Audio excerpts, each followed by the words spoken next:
Bom dia a todos, Deus abençoe a sua vida.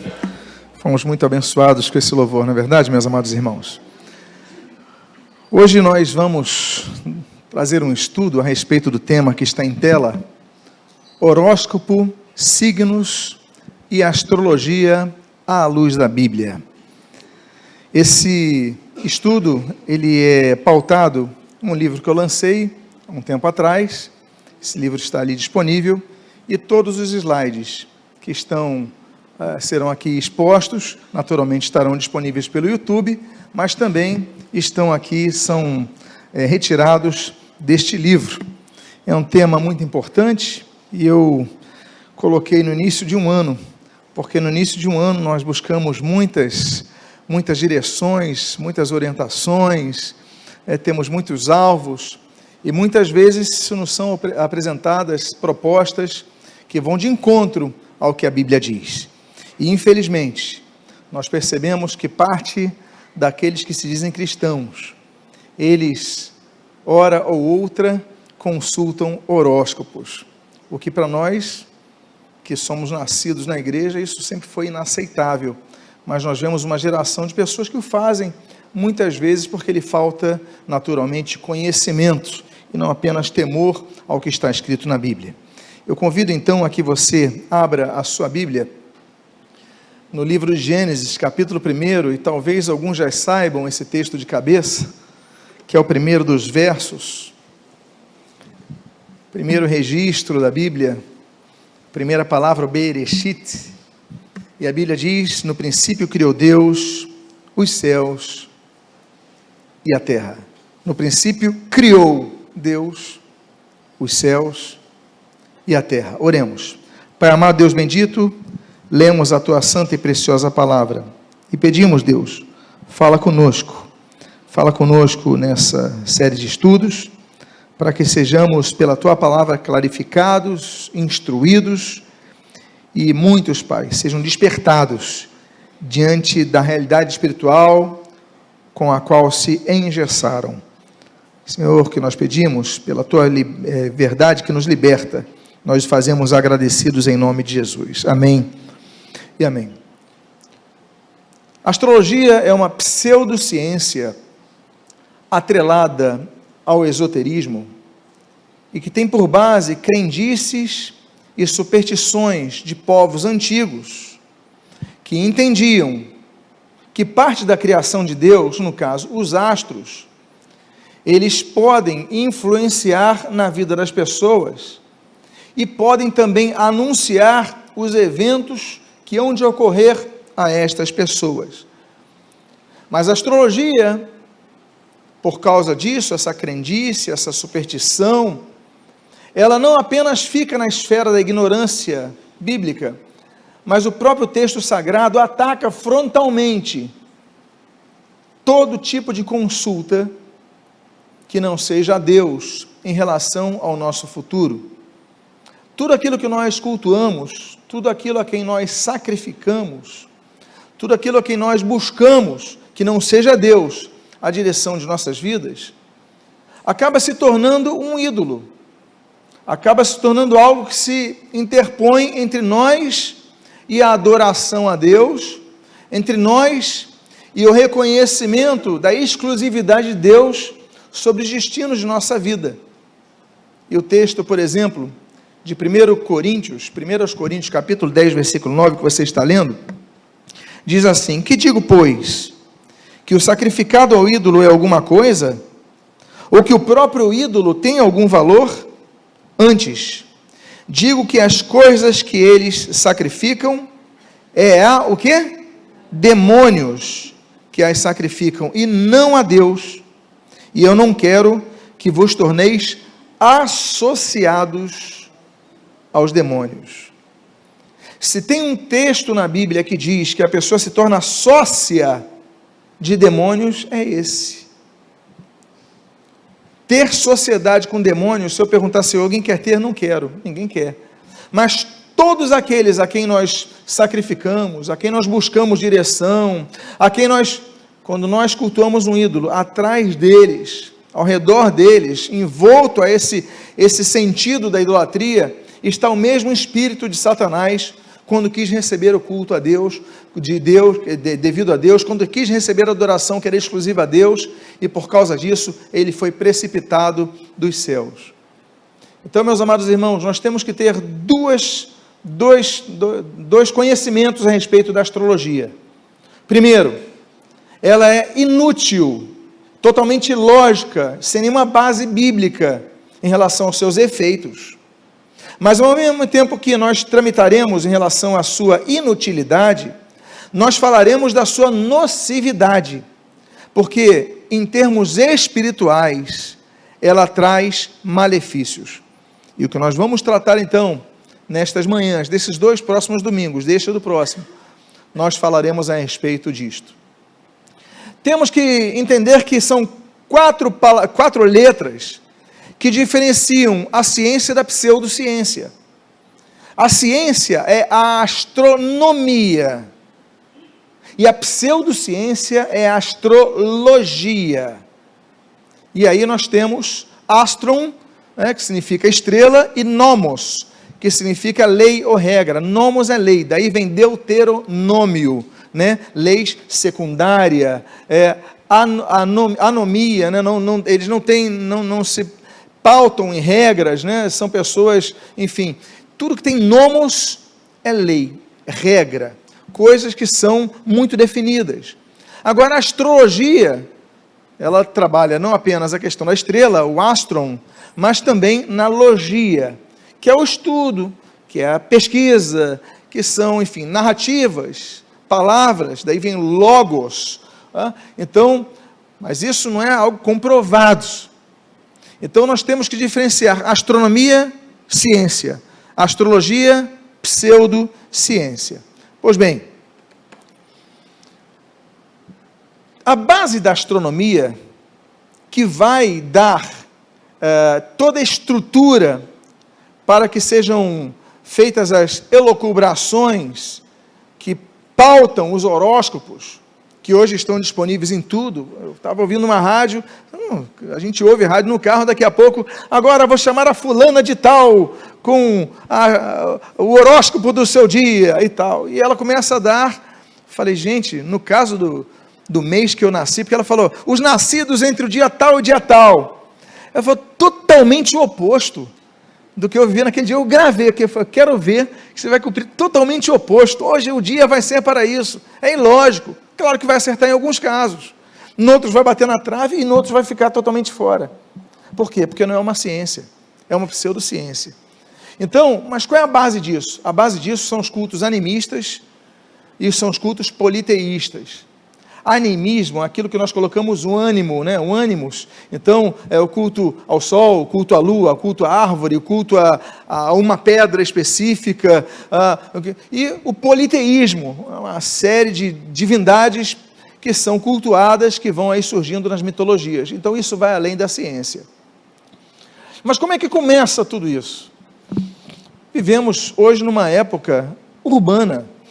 As sociedades hoje, elas se margeiam quanto às suas decisões, quanto às suas comunicações, os grandes jornais, os grandes meios de telecomunicação, estão todos em grandes centros urbanos. Mas naquela época, na antiguidade, não era assim. Ainda que não houvesse a tecnologia que nós temos hoje, mas as sociedades eram mais agropecuárias.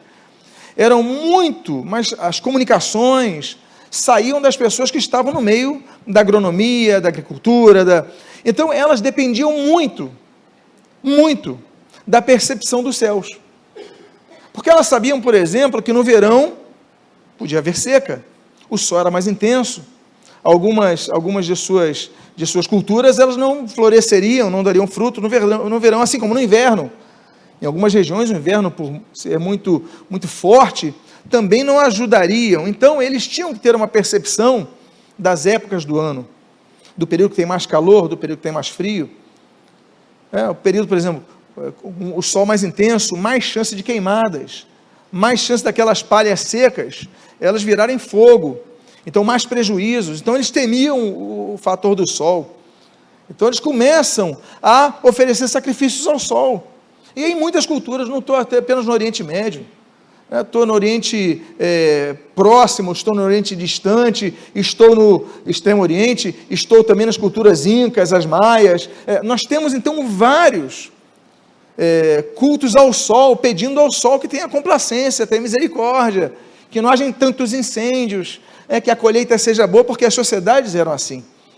Nós temos um outro aspecto também da lua, a lua influenciando as marés.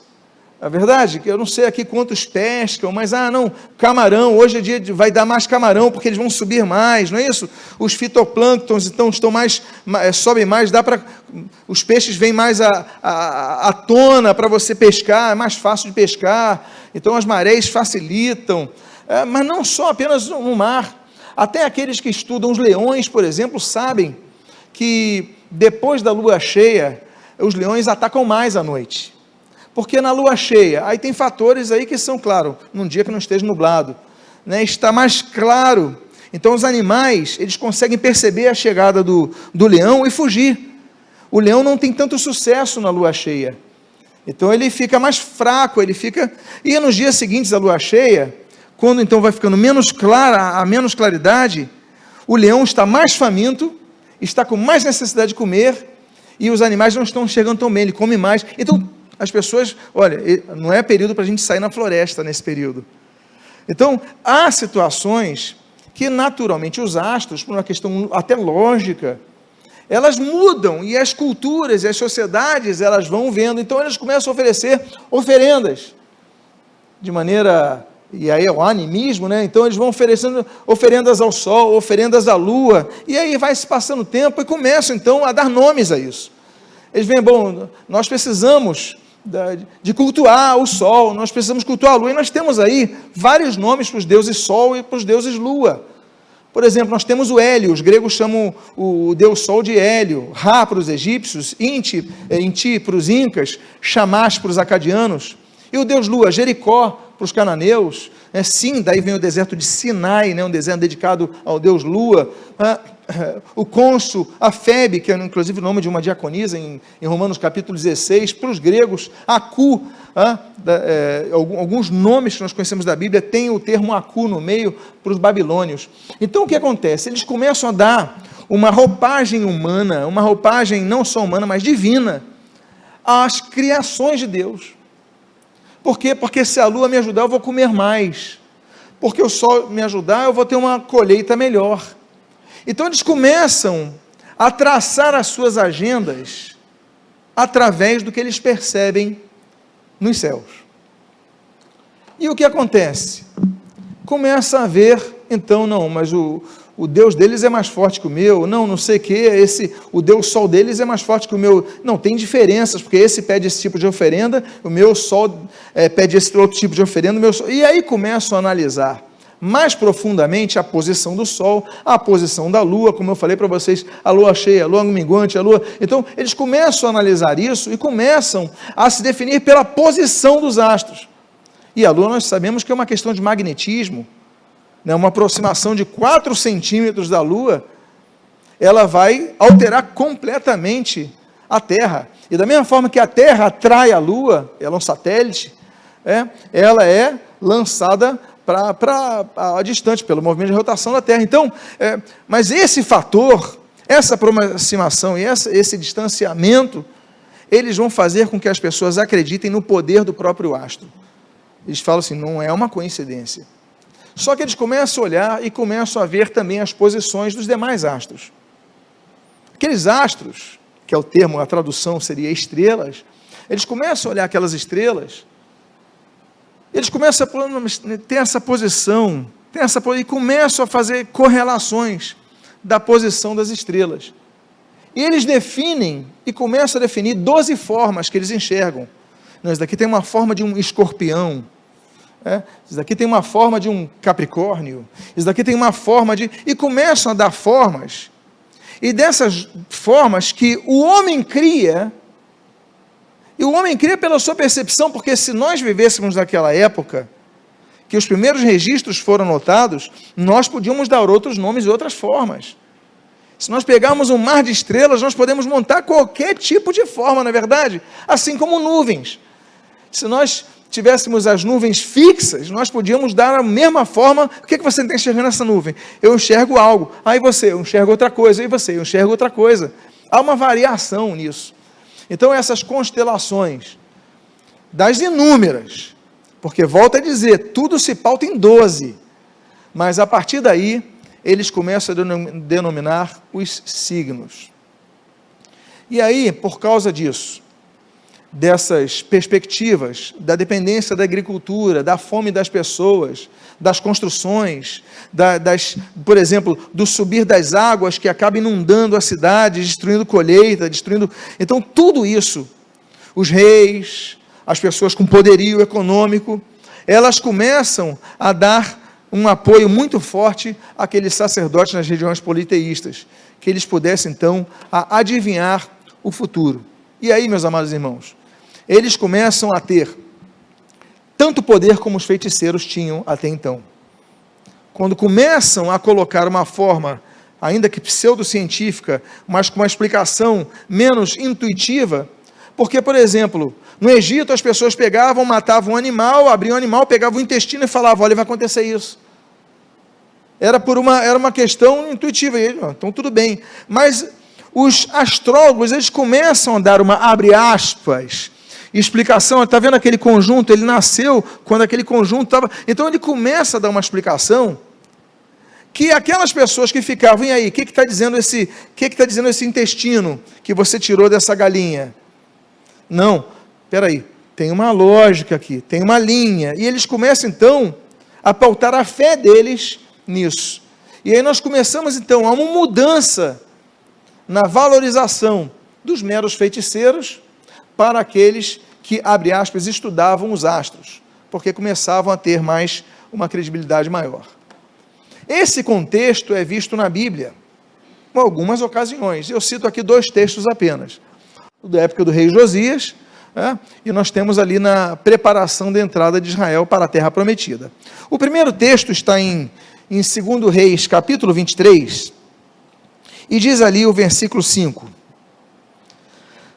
Josias também destruiu os sacerdotes que os reis de Judá estabeleceram para incensarem sobre os altos nas cidades de Judá e ao redor de Jerusalém.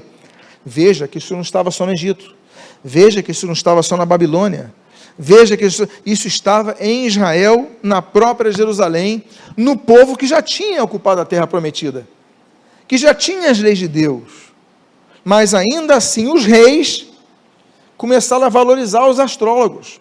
E diz então, destruiu os sacerdotes que os reis de Judá estabeleceram para incensarem sobre os altos na cidade de Judá e ao redor de Jerusalém, como também os que incensavam Baal, olha só, ao sol e à lua e aos demais planetas e todo o exército dos céus. Ou seja, a reforma religiosa do rei Josias, que foi uma excelente reforma, ela falou o seguinte, vamos acabar com o culto ao sol, vamos acabar com o culto à lua, vamos acabar com o culto às estrelas, vamos acabar com esse tipo de culto. O nosso culto é somente a Deus, o nosso destino vem de Deus, a nossa direção vem de Deus, a nossa vida está nas mãos de Deus.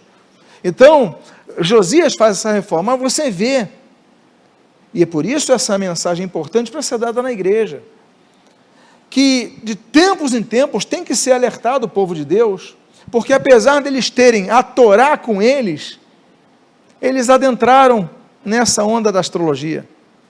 Deus, antes de Israel entrar, quando Israel está se preparando para entrar para a terra prometida, naquelas preparações finais, Deuteronômio, no capítulo 18, Deus já fala sobre isso, já prepara o povo. Diz o texto que você está lendo em tela, não se achará entre ti quem faça passar pelo fogo o seu filho ou a sua filha, nem adivinhador, nem prognosticador, nem agoreiro, nem feiticeiro, porque estas nações que hás de possuir, ouvem os prognosticadores e os adivinhadores, porém a ti, Senhor, teu Deus, não permitiu, o Senhor teu Deus não permitiu tal coisa.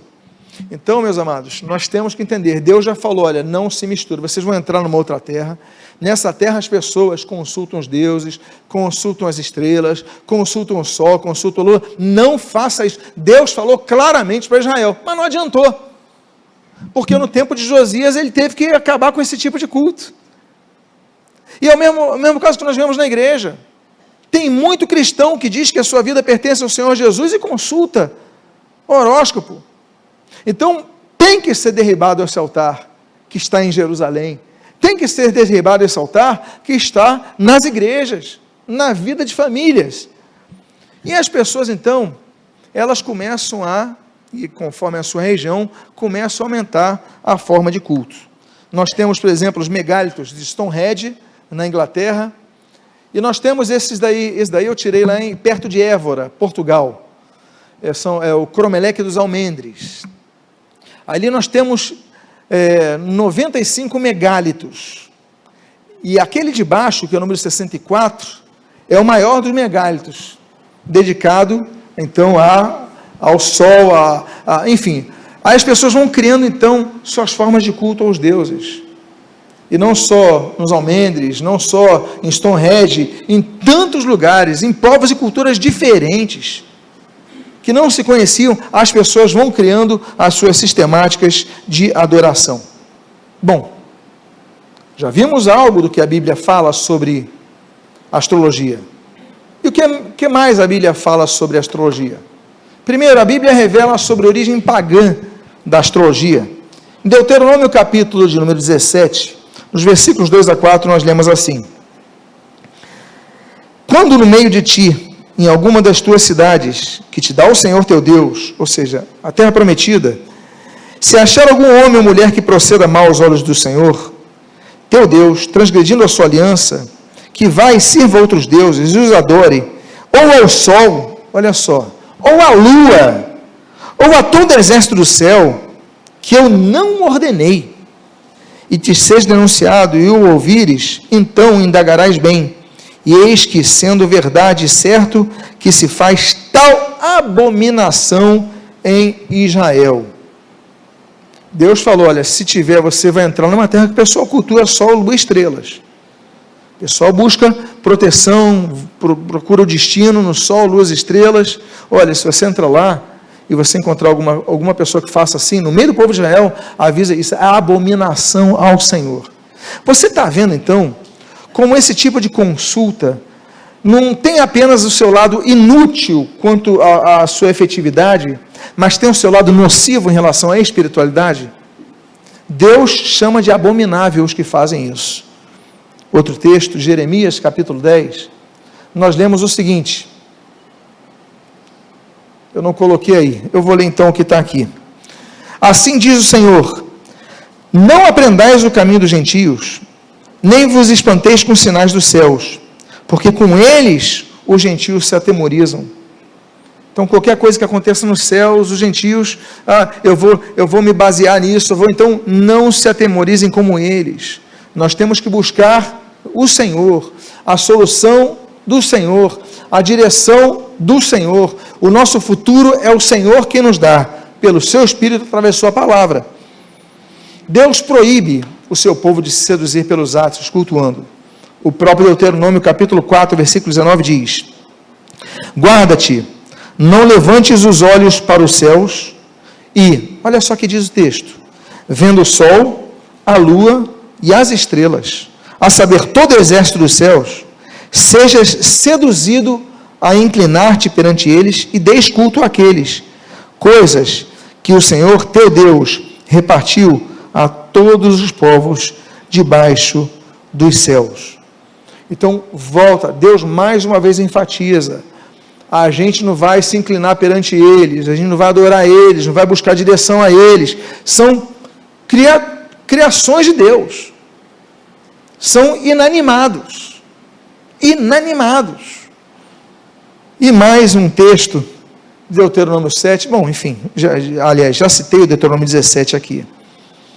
Agora, são vários danos, os que nos promovem, e os que promovem o horóscopo, por exemplo. Primeiro, os danos psicológicos. Você entra numa sugestão que te dá uma pessoa qualquer. Eu conversei com uma pessoa que fazia os horóscopos do jornal aqui do Rio de Janeiro, chamado O Dia. Eu lembro que eu fui num retiro de carnaval, fiquei no quarto com aquele senhor, irmão Paulo. Ele falou, não, durante 20 anos eu trabalhei no jornal O Dia, para fazer os horóscopos. lá no caderno B, sei lá, um caderno, tinha ali os horóscopos.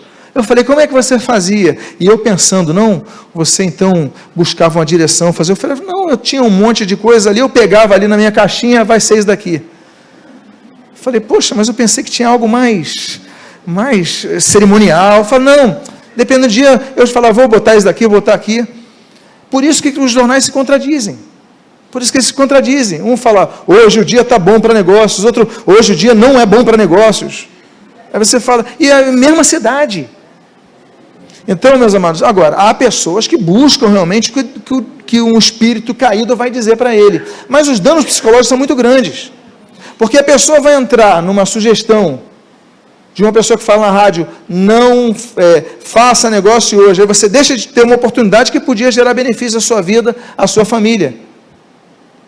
Você também podia, ao oposto, não, hoje é um dia que você vai ter um problema muito grande na sua família, e tal, não sei o quê. Você já fica predisposto, eu vou ter problema na minha família. Você já é conduzido no seu psique para algumas questões que eles vão te induzir a fazer.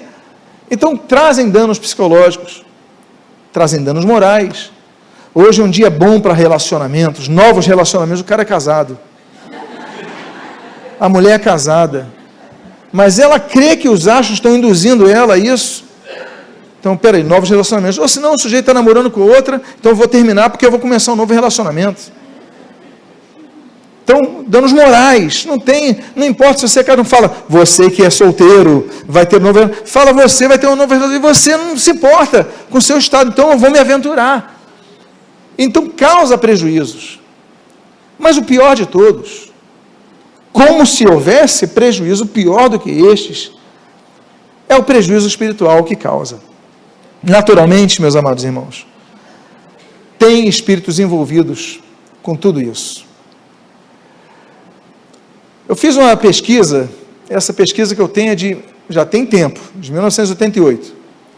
A convenção da Federação Americana de Astrologia aconteceu em Las Vegas naquela data, entre 4 e 8 de julho, e mostrou que de 10 astrólogos consultados, 8 declararam que tinham um espírito guia. Você vê que a astrologia, ela é combatida pelo cristianismo, frontalmente pela palavra de Deus. Então, então se é combatida frontalmente aqui, eu vou me pautar nos espíritos guias que estão me conduzindo. Que espíritos guias são esses? Nós só temos, segundo Jesus Cristo falou, um espírito guia, que é o Espírito Santo. Ele que guia os filhos de Deus, não é isso? Os que são nascidos de Deus é só o Espírito Santo, mas não, eu tenho outro espírito guia. Opa, é demônio, é anjo caído. Eu não sei o nome que você queira dar, mas é anjo caído, é demônio, é espírito maligno que está conduzindo essas pessoas. 8 a cada 10, eles reconheceram isso. Agora, é importante dizer, volta a falar, apesar de tudo, e nós vamos trabalhar a questão ilógica, irracional, absurda, dos signos, da astrologia, me perguntam de qual é o seu signo. Aí eu, para brincar, eu falo assim, eu sou de Leão. É mesmo, leão da tribo de Judá. Eu tenho signo, meu querido, eu sou dirigido pelo Espírito de Deus, não sou dirigido nem pela cadeira, nem pela lua, nem pelas estrelas, nem por aquela parede, não, eu sou dirigido por Deus. Então, sou leão, da tribo de Judá. Aí a pessoa às vezes fecha a cara, quer mudar o assunto, enfim. Mas, meus amados, tirando toda essa brincadeira que nós fazemos, levamos na esportiva, porque a gente não tem signo, a gente tem Cristo. Agora, eles não sabem a realidade que eles estão enfrentando. Por quê? Porque há juízo divino explícito contra eles. O texto de Jeremias, capítulo número 8, a Bíblia diz, naquele tempo, diz o Senhor, lançarão para fora das suas sepulturas os ossos dos reis e dos príncipes de Judá, os ossos dos sacerdotes e dos profetas, e os ossos dos habitantes de Jerusalém, espalhá-los-ão ao sol, e à lua, e a todo o exército do céu, a que tinham amado, e a quem serviram, e após quem tinham ido, ou seja, seguido, e a quem procuraram, ou seja, buscaram orientação, e diante de quem se tinham prostrado, não serão recolhidos, nem sepultados, serão como que? Esterco na terra.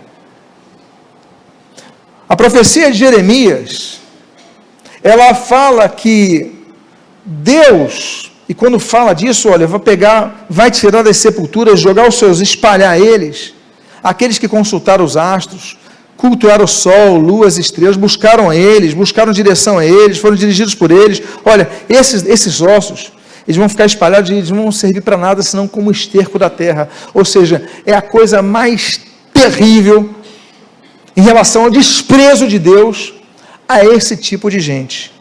E você brincando de horóscopo, achando, porque grande parte dos cristãos acha que não tem problema nenhum, é só uma brincadeira. E a gente então começa a generalizar com a pior das coisas, que se chama passividade, aquilo que para Deus é abominável. Hoje em dia, nós vemos uma geração passiva, não é verdade? Nós somos passivos, o homossexualismo está aí. Está entrando em todas as séries, em todos os programas, tentando minar a nossa cabeça para aceitarmos isso como algo normal, quando a Bíblia diz que isso é abominação. E parte as gerações de cristãos que estão dando continuidade a essa segunda leva de ataques, ela está começando a aceitar com passividade isso. Não se sente mais constrangido com o que vê, não acha pecaminoso, não acha abominável, e nós estamos entrando nisso. E o pior, existem, abre aspas, igrejas de homossexuais. E nós achamos isso aceitável. Isso é um absurdo, porque isso é abominável, continua sendo e continuará sendo. Agora, da mesma forma como o problema da passividade, muitas vezes, nos conduz a uma postura espiritual morna, é o que nós vemos nesse mesmo ano, a pesquisa Gallup, instituto muito conceituado em relação à pesquisa de mercado. Ele revelou que nos Estados Unidos, em 1988, 10% dos evangélicos consultavam horóscopo. 10%, mas não é 1% não. São 10% dos que se declaravam evangélicos consultavam horóscopo. Não temos essa pesquisa no Brasil, mas eu fico me perguntando, se o parâmetro for no mínimo igual, que geração nós temos de crentes? Aí você vê no cinema, aí você vai, a bruxinha boa bruxinha, legal, simpática, não é verdade? E não faz nada demais, só quer o bem, mas é bruxinha boa, e a gente começa, existem boas bruxinhas, existem bons demônios, existem bons, a gente começa a relativizar aquilo que é absoluto, o que a Bíblia declara que é absoluto, que é abominação, que é pecado, que é erro, que faz mal, mas nós somos, o que a Bíblia diz, não vos seduzais, nós somos seduzidos por isso. Então nós temos que nos indignar com estas coisas, porque a igreja, ela continua sendo, 1 Timóteo 3,15, coluna e baluarte da verdade, há uma só verdade. João capítulo 14, versículo 6, eu sou o caminho, e a verdade e a vida, e ninguém vem ao Pai senão por mim, disse Jesus, só uma verdade, e essa verdade, João 8, é a que nos liberta. Pois bem, devemos lembrar de duas coisas sobre o diabo, três coisas. A Bíblia diz que ele é o sedutor de todos os povos, ele seduz, ele é inteligente, ele não é burro como muitos cristãos pensam que ele é inteligente, tanto é que ele seduz. Além de inteligente e sedutor, o Senhor Jesus revela em João capítulo 8, versículo 44, que ele é o pai da mentira. Ele seduz e os argumentos dele são mentirosos. Vocês, como dessa árvore, vocês vão ser como deuses. Já começa assim na proto-história. Nós temos então ali uma série de... A Bíblia nos recheia de oportunidades que Satanás oferece ao homem que são mentirosas. Porque Jesus falou diabo é pai da mentira. E o Senhor Jesus não apenas fala isso em João 8, mas 2 capítulos depois, no versículo número 10 do capítulo 10, ele fala que o objetivo desse ladrão é somente um, é tríplice, mas um objetivo comum de destruição: matar, roubar e destruir. Matar quem tem vida, roubar o que nós temos de valor, destruir o que nós construímos. É o tripé dele. Então muitas vezes você vai aceitando, e daqui a pouco vai entrando. Devemos lembrar do que o apóstolo Paulo diz em 2 Coríntios capítulo 11, versículo 14 e 15. E não é de admirar, porque o próprio Satanás se transforma em anjo de luz, bruxinho bom, bruxinho legal, olha o demoninho bonito ali, capetinha bacana, e você vai aceitando isso. Ele se transforma em anjo de luz. Não é muito, pois, que os seus próprios ministros se transformem em ministros de justiça, e o fim deles será conforme as suas obras. Devemos estar atentos para não sermos enganados. Eu não sei você, eu não gosto de ser enganado. Alguém aqui gosta? Então, se você não quiser ser enganado, aprenda a regra básica: cuidado com os sorrisos, cuidado com as boas aparências, cuidado com as coisas que são muito facilitadas a você, porque muitas vezes isso é a sedução para o erro. Então, vem o sorrisinho, é que nem aquele vendedor: não compre esse carro daqui, ele é modelo 52, motor perfeito. E aí ele dá o sorriso, você paga o que ele quer. Não seja enganado. Amém, queridos? O Senhor Jesus fala dos falsos pastores, dos falsos mestres, dos lobos em forma, em pele de ovelha. Não seja enganado. A Bíblia já nos alerta sobre isso. Agora, você vai conversar, como eu conversei uma vez com uma pessoa que se dizia cristã, falou: não, mas está na Bíblia. Está na Bíblia? Está na Bíblia. E tem pessoas que, para enganar aqueles que não têm o hábito saudável de ler e estudar a Bíblia diariamente, meditar nela dia e noite, sempre que possível, você lança um versículo fora do contexto e as pessoas vão embarcando. Eu entro em 3 aqui.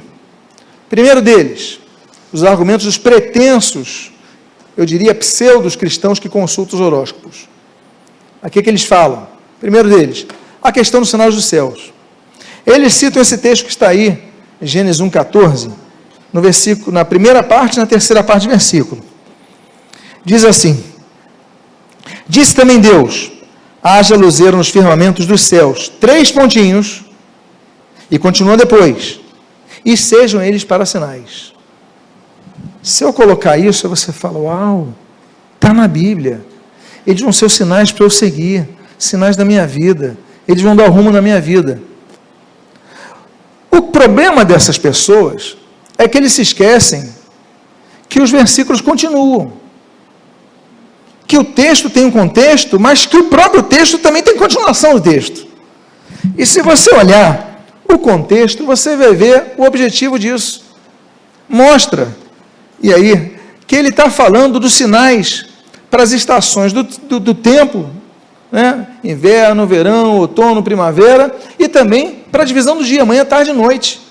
Tanto é que o texto diz assim: disse também Deus: haja luzeiros no firmamento dos céus, para fazerem, olha só o objetivo dos sinais do céu, para fazerem separação entre o dia e noite, e sejam eles para sinais. Olha, o que o cara recortou e colou aqui, sejam eles para sinais, para fazer separação dia e noite.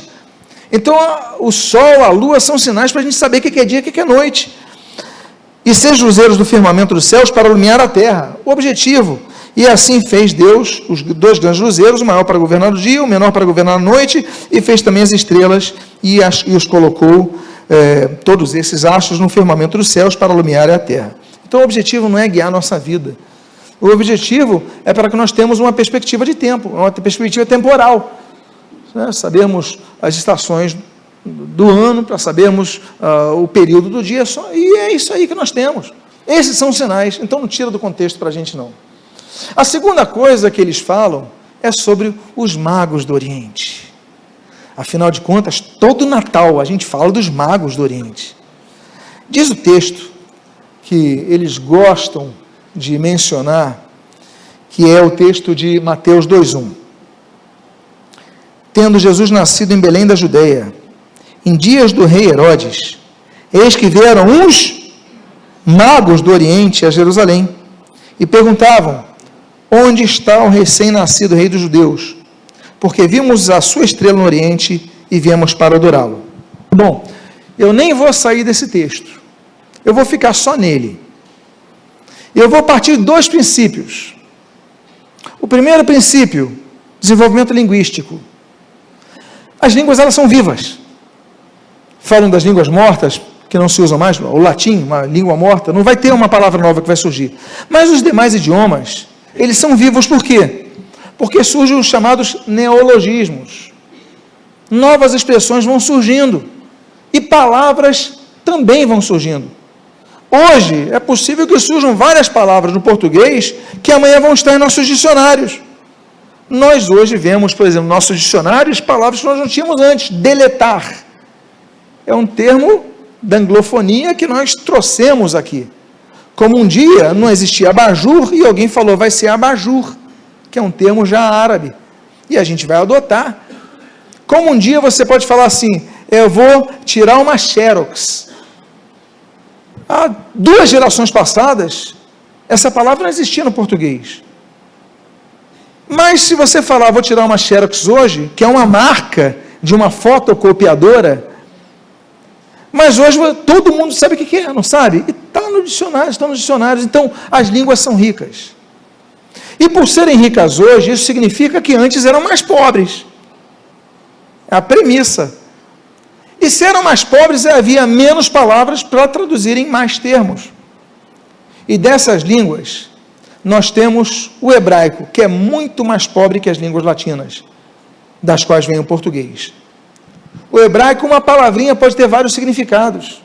Assim como uma letra pode significar uma letra ou um número. É uma língua que é muito restrita, até os dias de hoje é muito restrita. Então você pega uma palavra mago, que ele pode significar, um astrólogo pode. Um cara que cultua as estrelas do céu pode. Que busca direção nos astros pode. Mas também pode significar o astrônomo, que não havia essa palavra na época. Então as pessoas que estudavam os céus, todos elas eram colocados no mesmo pacote linguístico. E ainda hoje, meus amados, o português ainda nos delega essas questões de limitações. Por exemplo, quem faz o sapato é chamado de sapateiro, não é isso? O fabricante de sapato é o sapateiro. E quem conserta o sapato? É o sapateiro. Ou seja, sapateiro é uma palavra atual do português, mas que pode ser distribuída para 2 tipos profissionais diferentes, o que fabrica e o que conserta. O que vai dar sentido? Quando você sabe o contexto daquilo. Então, essa é uma questão que nós devemos colocar em relação aos magos do Oriente. São pessoas que estudavam os sinais do céu, e Deus deu direção a seguirem aquela estrela. E aí apontou para Belém da Judeia, onde nasceu Jesus. Não está falando de nada além disso, é uma questão mais de semântica do que de qualquer outra coisa. E a terceira questão é do zodíaco, que a Bíblia menciona na Bíblia, no seu texto sagrado. A questão do zodíaco em Jó, porque o zodíaco, hoje, para a nossa cultura, a partir dos anos 30, quando vão ser publicados ali, pela primeira vez no London Sunday Times, o horóscopo no jornal, os anos 50 vai querer isso daí. Agora, antes disso, as pessoas não sabiam que era zodíaco, sabiam lendo a Bíblia. O problema é que os termos, a sociedade muda, e muitas vezes traduções da Bíblia mantêm aquele termo, que é um termo hebraico limitado. Então, por exemplo, Revista Atualizada, que é a tradução mais lida no Brasil. A maioria das Bíblias no Brasil são da versão Revista Atualizada. A nova que está suplantando, que é a Nova Almeida Atualizada. E parte dos pentecostais, principalmente a Assembleia de Deus, eles adotam a Almeida Revista e Corrigida. Não vou entrar na questão bibliológica aqui, nem a questão da história da Bíblia. Mas o que eu quero dizer é que as traduções diferem em alguns termos, quando a pessoa pega o hebraico. Quando pega o grego, olha, tem várias traduções, vou botar essa, vou botar aquela. E aí qual é o problema? O problema que na tradução revista e atualizada, que nós lemos ali em Jó, capítulo 38, versículo 31 a 33, diz assim: ou poderás tu fazer aparecer os signos. Está vendo ali 3 pontinhos, entre parênteses? Eu vou explicar isso. Do zodíaco, e ali está no hebraico, Mazaroth, ou guiar a ursa com seus filhos, né, a ursa maior, a ursa menor, as pessoas do hemisfério norte entendem. Sabes tu as ordenanças dos céus? Pode estabelecer a sua influência sobre a terra? Olha o problema que nós temos numa tradução que não foi, me permitam, ainda que seja revista atualizada nesse termo. Ele usou zodíaco, mas depois as pessoas vão pensar que zodíaco é signos. E o pior, o que é o pior? Você está vendo que eu coloquei Mazaroth, que a do lado do zodíaco, que é o hebraico que está ali, certo? Mas está vendo os signos? Eu botei alguma coisa ali? Eu botei 3 pontinhos de interrogação, porque não tem nenhuma palavra na Bíblia, ali naquele momento. O tradutor, eu não sei, partindo de que intenção, ele falou, peraí, aparecer do zodíaco, então eu vou incrementar, vou colocar, o nome disso é interpolação, vou então fazer uma interpolação no texto, e eu vou, pode fazer aparecer do zodíaco, peraí, eu vou botar aqui os signos do zodíaco, isso não está na Bíblia. Não está na Bíblia, não tem nada, tem 3 pontinhos, interrogações, porque não tem nada, o que tem é Mazaroth, que significa constelação. Tanto é que a tradução revista e corrigida, ela já traduz, o tradutor já falou, eu não vou botar zodíaco, que é uma das traduções possíveis, mas eu vou botar então constelações, que é a mesma tradução. Ele traduz, ou poderás tu produzir as constelações e a seu tempo guiar a ursa maior com seus filhos. Ou seja, ele até botou a ursa maior, porque na revista atualizada você pensa que é ursa, um urso, um animal. Ele não está falando das estrelas. Os irmãos entenderam o que eu disse agora? Entenderam? Porque há traduções que precisam de uma nova revisão, porque o termo hebraico permite. Uma vez eu fui pregar uma mensagem de números, fui pregar na Alemanha, e acabou o culto, e eu fui usar uma versão que eu preguei, que serás como um boi selvagem. Aí o irmão veio, olha, mas na minha Bíblia está que serás como um unicórnio. Por quê? A mesma palavra para boi selvagem, porque o termo hebraico, ele diferencia o boi doméstico de um boi selvagem, que para nós seria touro, que também era usado nas mitologias antigas, nas sociedades antigas, para unicórnio, só que aquela versão traduzida como unicórnio, aí eu tive que explicar ao irmão, eu gastei 15 minutos para explicar ao irmão da pobreza dos termos hebraicos em relação ao leque de possíveis traduções e a escolha daquela comissão de tradução para botar o termo mais infeliz que podiam botar, unicórnio. Falei, é boi selvagem, porque tem outra palavra, boi doméstico e tal, até explicar isso, é o mesmo caso. Não, meu irmão, Mazaroth significa zodíaco, pode ser traduzido como zodíaco, mas pode ser traduzido como constelações, que é o caso.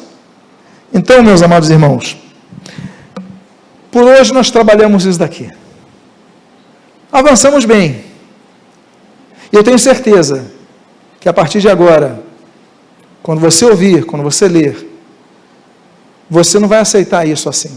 Você vai ficar atento. Por quê?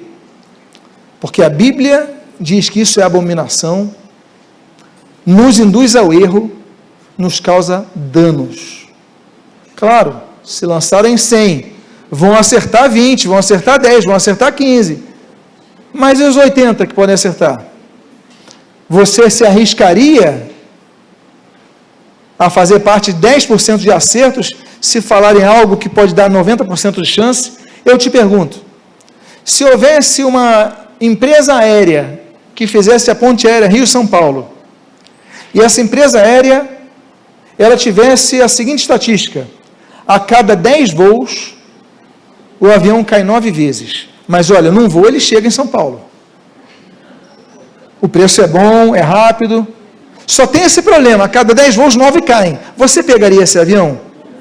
Ué, mas ele acerta uma vez. Você pegaria esse avião? Nem que ele acerte uma vez? Então, meus amados, fiquem atentos a isso. Domingo que vem pela manhã, concluiremos esse estudo.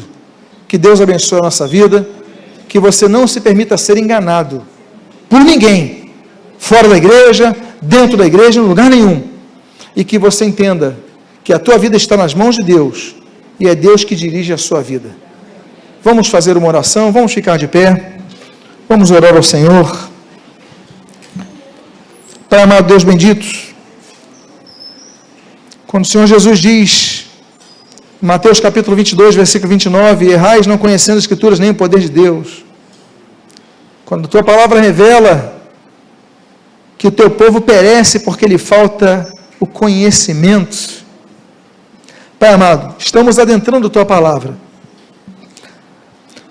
A astrologia, o horóscopo, os signos, que tem enganado gerações, e de maneira sutil, de maneira passiva, tem sido aceita na igreja, nas famílias. Pai amado, que sejamos por Ti orientados pela Tua palavra, a não aceitarmos isso, porque nós sabemos que a origem disso, como nós lemos aqui, é o culto, ao culto às trevas, ao politeísmo, ao animismo, não ao culto ao Senhor, que Tu proíbes, que Tu condenas, que Tu abominas. Pai amado, abençoa as nossas vidas, e que na continuação desse estudo, no próximo domingo, sejamos por Ti alertados na continuação desta temática tão importante. E o que nós pedimos, nós o fazemos agradecidos em nome de Jesus. Amém? E me deu vontade de cantar uma canção, vamos adorar a Deus, porque essas pessoas buscam adorar aos anjos, adorar